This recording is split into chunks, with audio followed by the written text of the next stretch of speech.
The image of the Grassroot Tennis Club is one of young children joyfully playing the game of tennis.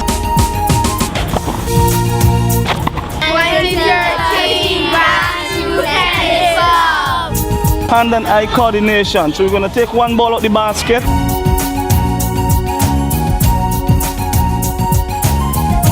Alright, 4 years old. That's the youngest so far. This club was created mainly to really create the nexus, to be the nexus between talent and opportunity. Well, he have improved a lot, so we not lose. I am proud of him. The talent is coming through is without doubt. Akil, Darishe, Antonio Kane, just to name two. Richard Hoyt. 3 years of tennis. Good girl.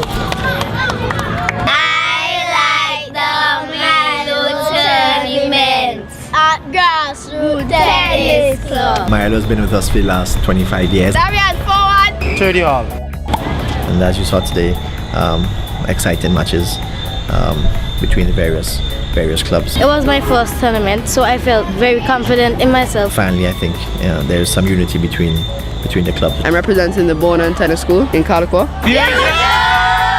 We all come together, and Milo is doing exactly that, the food drink of champions and bringing champions together. Milo won, Milo. Akil won the first game and Miguel just won the second.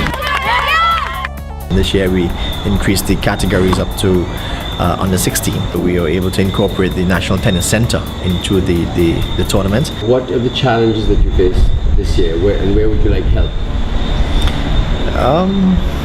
Well, Milo, it's very hard these days for someone to part with money for sponsorship. You're dealing with necessities now instead of luxuries, and sport suffers in St. Vincent because we don't see sport as something that we can use as a vehicle to achieve our goal. You just play tennis, it's expensive, so it's not a priority because it's hit as a luxury. But there's a lot of opportunity in the game.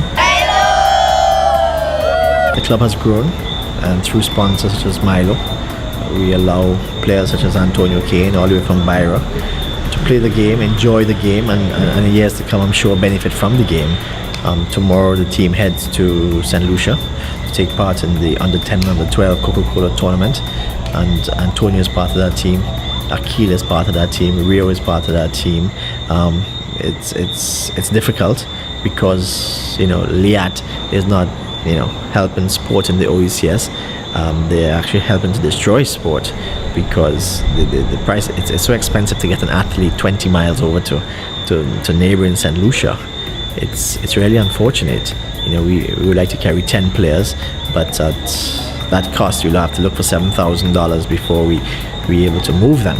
So we're looking at new ways. We have to look for alternatives because we can't let our children have a false sense of security and of winning in a one-eye man with a one eye in a blind man's world.